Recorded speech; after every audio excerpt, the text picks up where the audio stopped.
Assalamualaikum warahmatullahi wabarakatuh. Alhamdulillahilladzi arsala rasulahu bil huda wa dinil haq liyuzhirahu 'alad dini kullihi wa kafa billahi shahida. Wa ashhadu an la ilaha illallah wahdahu la syarika lah. Wa ashhadu anna Muhammadan abduhu wa rasuluhu la nabiyya ba'dah. Sallallahu alaihi wa ala alihi wa ashabihi wa tabi'in wa tabi'it tabi'in wa man tabi'ahum bi ihsanin ila yaumiddin. Wa qala Allah ta'ala fi kitabihil karim, Ya ayyuhalladzina amanu taqullaha haqqa tuqatih wa la tamutunna illa wa antum muslimun, amma ba'd. Para alim ulama, para ustaz, para sesepuh yang senantiasa saya hormati dan saya muliakan, bapak-bapak dan ibu-ibu jamaah Masjid An-Nur yang dirahmati Allah Subhanahu wa ta'ala. Alhamdulillah, kita sangat bersyukur kepada Allah Subhanahu wa ta'ala telah diberi kesempatan pada pagi hari ini melaksanakan beberapa amal soleh, melaksanakan beberapa ibadah dan ketaatan kepada Allah Subhanahu wa ta'ala. Setelah sholat subuh kita menyempatkan waktu kurang lebih 30 menit. Mudah-mudahan 30 menit ini benar-benar bisa efektif kita bisa memahami apa yang terkandung di dalam Al-Quran dan apa yang terkandung di dalam hadis-hadis Rasulullah Muhammad SAW dengan bantuan penjelasan dari para ulama-ulama kita semuanya. Bapak Ibu jamaah sekalian yang dimuliakan Allah Subhanahu wa ta'ala, 30 menit memang secara hitungan waktu sangat sedikit. Namun mudah-mudahan 30 menit ini merupakan materi yang bisa kita jadikan sebagai bahan perenungan. 30 menit kita mendengar dibacakan ayat-ayat Al-Quran, dibacakan hadis-hadis yang sahih, dibacakan bagaimana aqwalul ulama, penjelasan-penjelasan dari para ulama yang menggali mutiara-mutiara hikmah dari Al-Quran dan Sunnah Rasulullah SAW. Lalu kita pahami, kita bawa pulang, kita renungkan, kita angen-angen, istilah orang Jawa. Maka ini yang insya Allah akan menjadi sebuah ilmu yang bermanfaat, sehingga akhirnya akan mewarnai kehidupan kita dan akan menjadi pedoman, bahkan pelita dan penerang dalam perjalanan hidup kita. Bila ini kita lakukan secara istiqomah, mendengar ayat, mendengar hadis, mendengar penjelasan para ulama, lalu kita renungkan, kita angen-angen ya, kita resapi dan kita hayati, maka akan membuahkan banyak sekali mutiara-mutiara hikmah, ilmu yang bermanfaat yang ditanamkan oleh Allah Subhanahu wa ta'ala ke dalam hati kita. Bapak Ibu jamaah sekalian, kita akan melanjutkan kajian kitab Ad-Da'u wad-Dawa karya Imam Ibnul Qayyim Al-Jauziyah rahimahullah. Pada pertemuan yang terakhir kita sudah membahas tentang perbedaan antara roja dan amani. Roja adalah harapan kepada Allah Subhanahu wa ta'ala berupa harapan ridho Allah Subhanahu wa ta'ala, harapan mendapat pahala darinya, harapan mendapatkan dan mewarisi surganya Allah Subhanahu wa ta'ala dengan dibarengi perjuangan, dibarengi dengan kerja keras dalam melaksanakan ketaatan kepada Allah Subhanahu wa ta'ala. Sementara amani yaitu berharap rahmatnya Allah, berharap surganya Allah, berharap ridhonya Allah Subhanahu wa ta'ala, tapi tidak berbuat, bahkan justru berbuat yang bertentangan dengan apa yang Allah inginkan, bertentangan dengan perbuatan-perbuatan yang menghantarkan seorang ke surganya Allah Subhanahu wa ta'ala. berharap surga tapi dia mengamalkan amalan-amalan ahli neraka. Maka inilah yang disebut amani, yaitu angan-angan. Dan ini sudah kita bahas Bapak Ibu jamaah sekalian, diakhiri dengan betapa lembutnya dan lunaknya hati Rasulullah sallallahu alaihi wasallam dan betapa lembut dan lunaknya hati para sahabat, di mana mereka adalah generasi yang sangat sering menangis karena takut kepada Allah Subhanahu wa taala. Bapak Ibu jamaah sekalian yang dimuliakan Allah Subhanahu wa taala, jika ingin kedua mata ini tidak tersentuh oleh api neraka, bahkan tidak melihat api neraka, maka Rasulullah menyatakan ainani la tamassuhuman nar. Ada dua mata yang tidak akan disentuh oleh api neraka. Yang pertama, ainun bakat min khasyatillah, kedua mata yang sering menangis karena takut kepada Allah Subhanahu wa taala. Dan yang kedua, wa ainun batat tahrusu fi sabilillah, kedua mata yang sering melean, sering bergadang dalam rangka berjuang di jalan Allah Subhanahu wa taala. Maka pilih di antara keduanya, atau bahkan kedua-duanya, menjadikan habit, kebiasaan kita sering menangis karena takut kepada Allah, kemudian juga sering bergadang, sering melean dalam rangka menjaga agama Allah Subhanahu wa taala.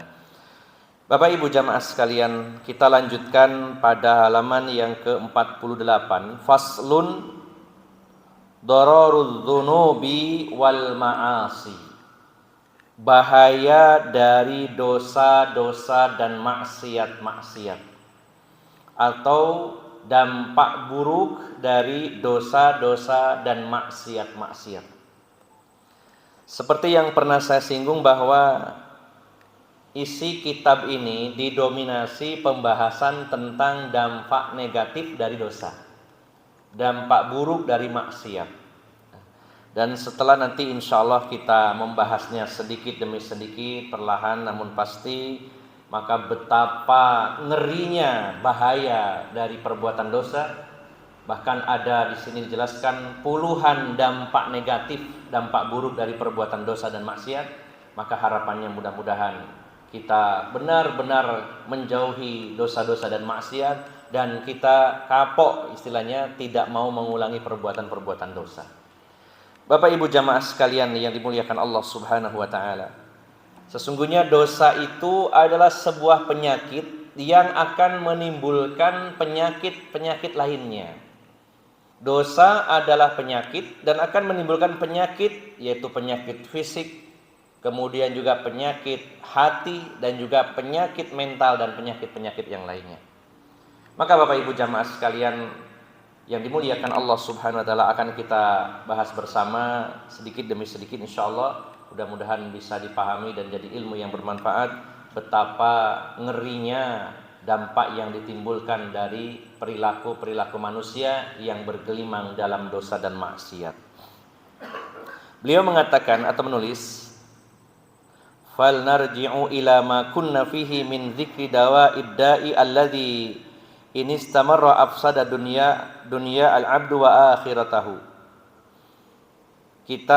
Maka kita akan kembali membahas ya tentang penyakit dan obat, ya, di mana penyakit ini akan terus-menerus ya secara simultan, secara masif dan berkelanjutan akan merusak yaitu dunia seseorang dan bahkan lebih-lebih merusak akhirat seseorang. Dengan kata lain beliau mengatakan, ketahuilah bahwa sesungguhnya dosa dan maksiat itu penyakit yang merusak seorang hamba dunianya maupun akhiratnya.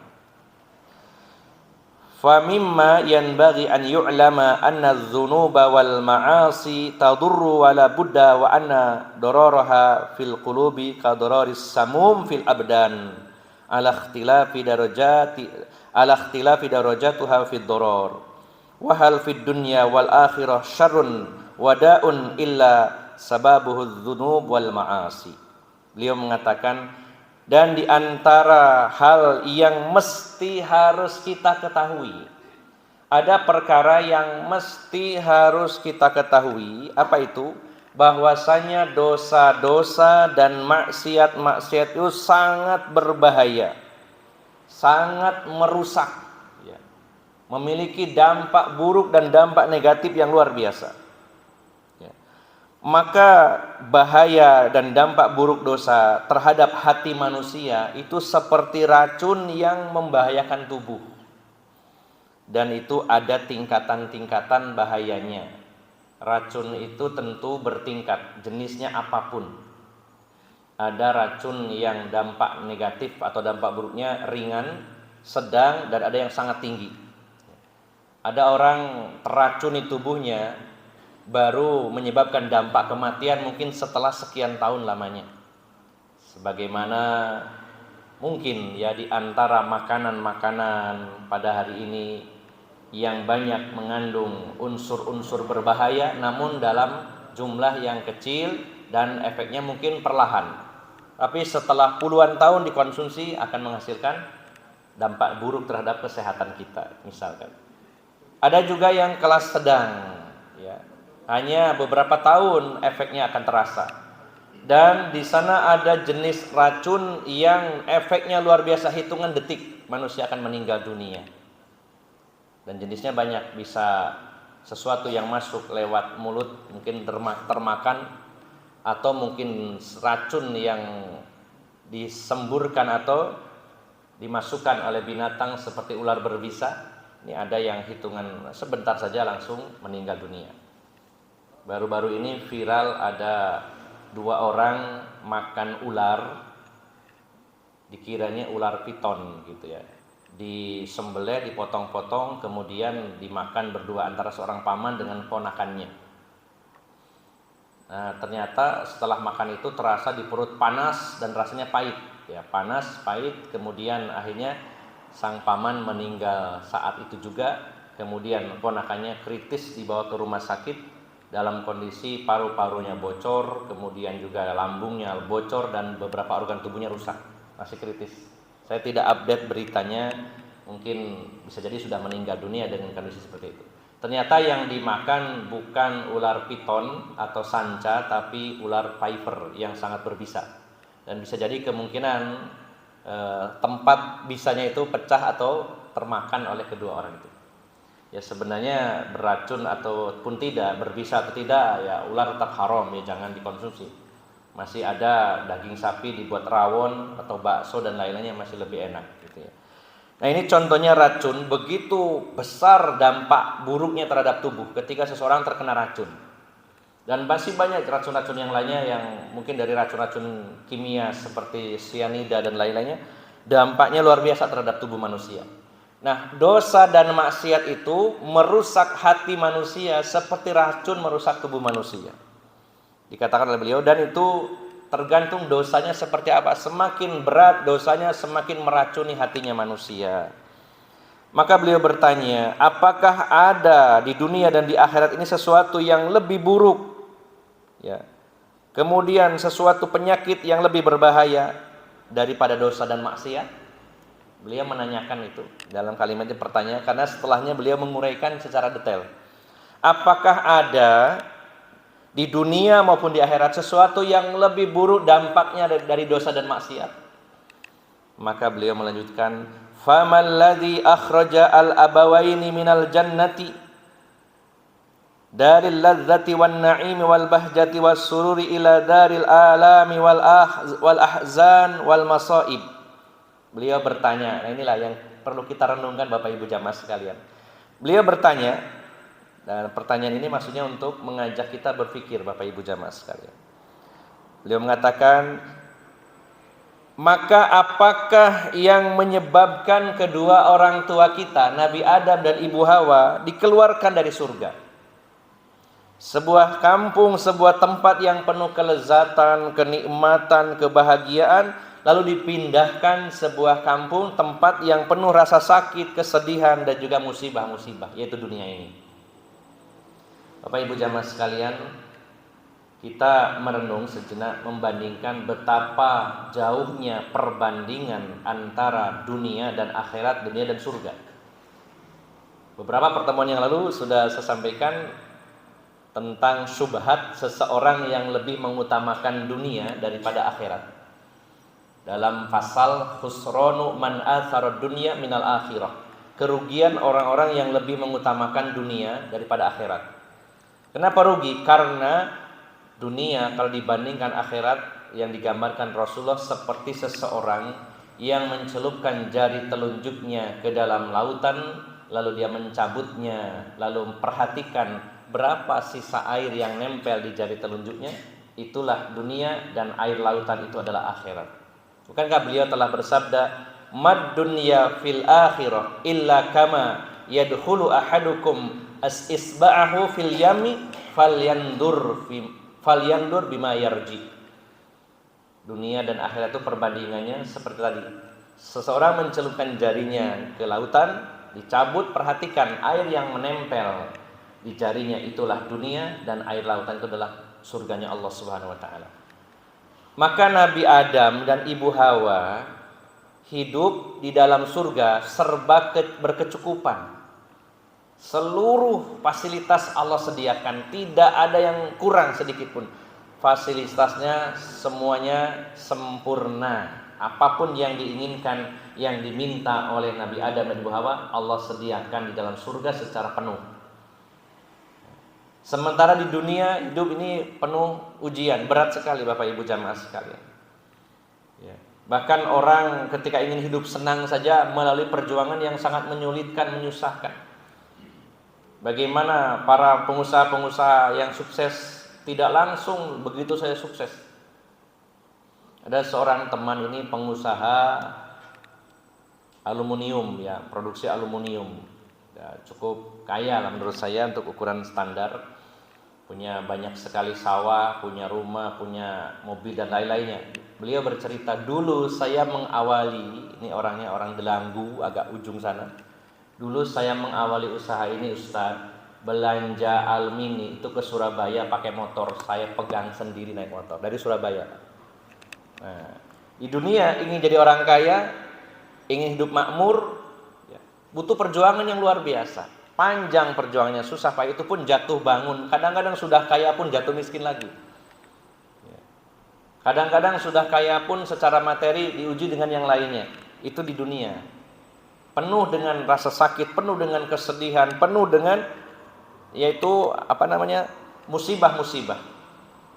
Nah, Nabi Adam sama Ibu Hawa sudah enak di dalam surga. Akhirnya dipindah, direlokasi oleh Allah Subhanahu wa taala dari surga ke dunia ini. Sebabnya apa?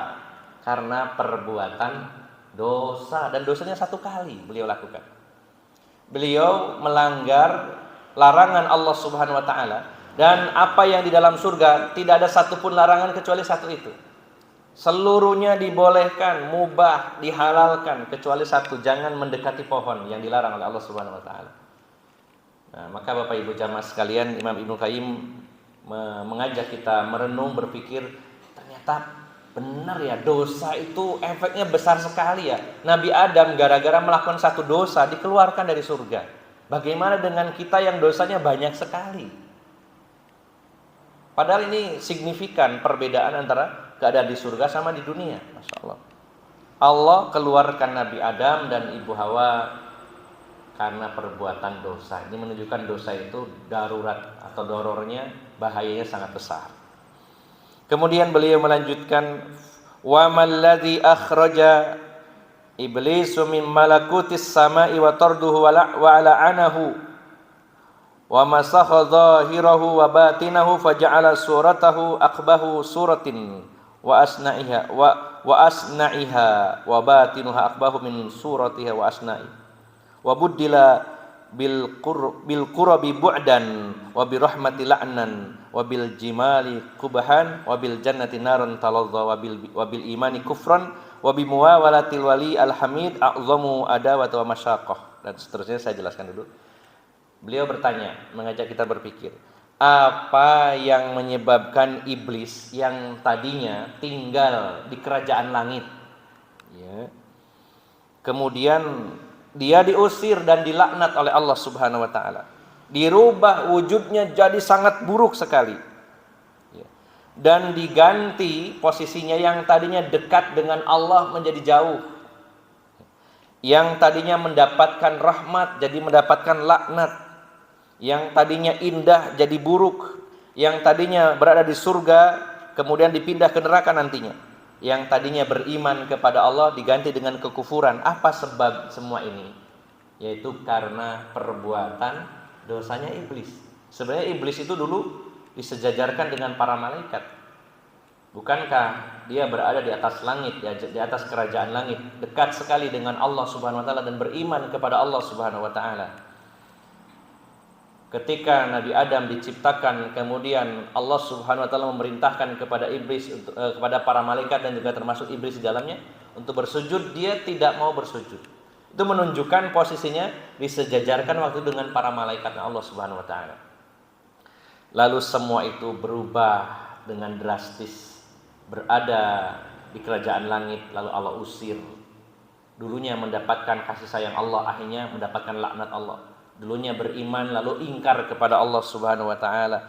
Dulunya memiliki penampilan yang indah, lalu Allah rubah menjadi penampilan yang sangat buruk.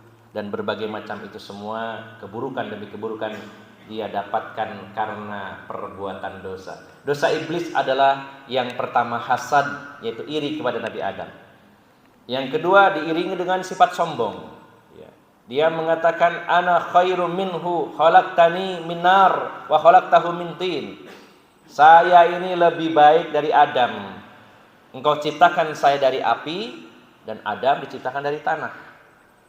Mengatakan saya lebih baik, berarti orang lain lebih jelek, ini adalah al-kibr, itu sifat sombong. Karena sifat sombong itu adalah batarul haqqi wa ghamtun nas, menolak kebenaran dan merendahkan manusia atau merendahkan orang lain.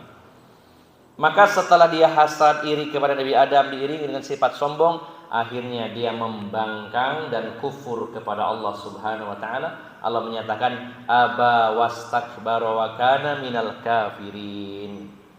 Ada sebagian orang-orang yang mengaku sebagai muslim tapi merusak agama Islam ini dari dalam. Di antara mereka mengatakan bahwa sesungguhnya tauhidnya iblis itu lebih baik daripada tauhidnya para malaikat. Dengan alasan disuruh sujud, iblis tidak mau kepada Nabi Adam, sementara malaikat sujud kepada Nabi Adam. Berarti tauhidnya iblis lebih baik. Ini syubhat yang sangat berbahaya.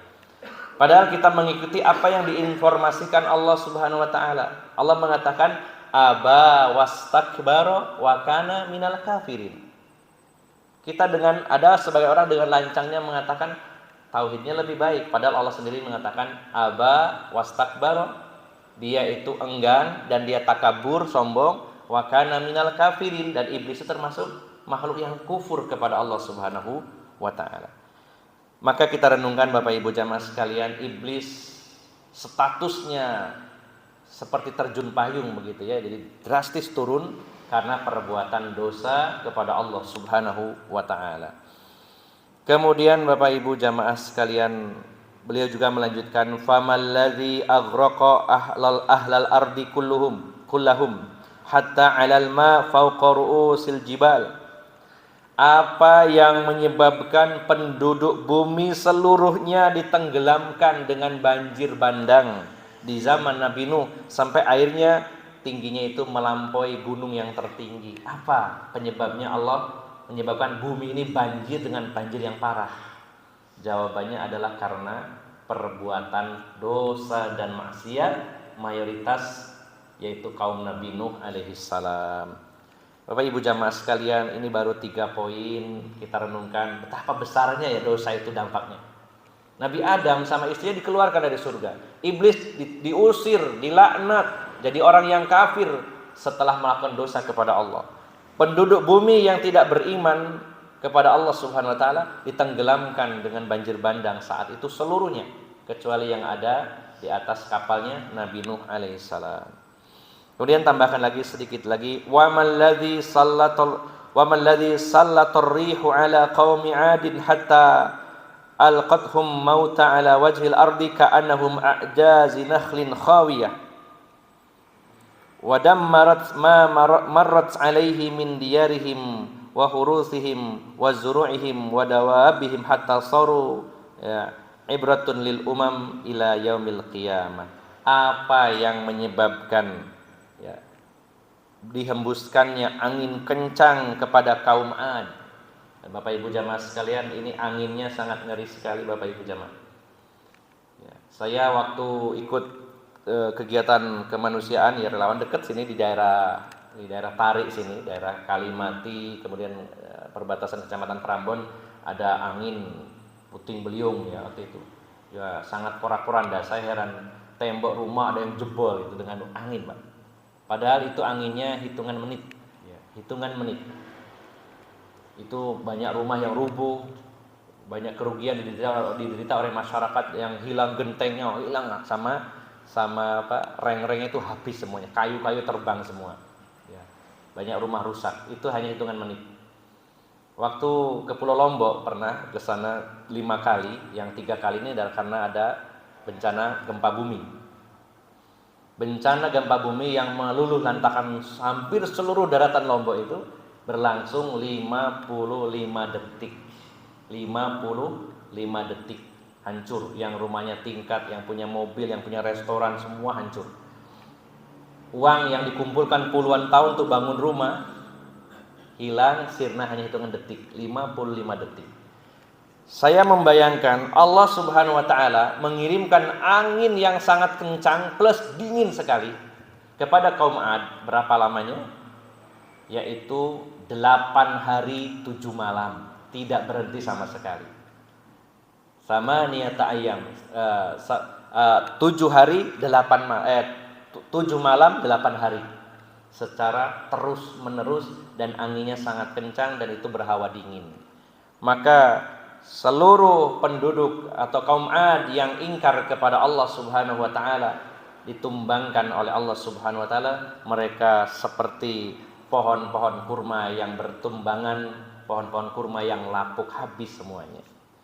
Maka sebabnya apa mereka disiksa seperti itu ngerinya? Karena perbuatan dosa dan maksiat mereka kepada Allah Subhanahu wa taala. Bapak Ibu jamaah sekalian yang dimuliakan Allah Subhanahu wa taala, di sini ada beberapa halaman di mana kita diajak untuk merenung betapa kisah-kisah di masa lalu menjadi pelajaran bagi kita dan menjadi sikap hati-hati kita terhadap dosa. Ternyata semua kebinasaan, kehancuran, kerusakan itu disebabkan oleh dosa dan maksiat kepada Allah Subhanahu wa taala. Maka Bapak Ibu jamaah sekalian, sebagai prolog saja dalam bab ini, bahwa tadi ada 4 pembahasan. Nabi Adam dan istrinya dikeluarkan dari surga, iblis diturunkan dan diusir, dilaknat dari kerajaan langit.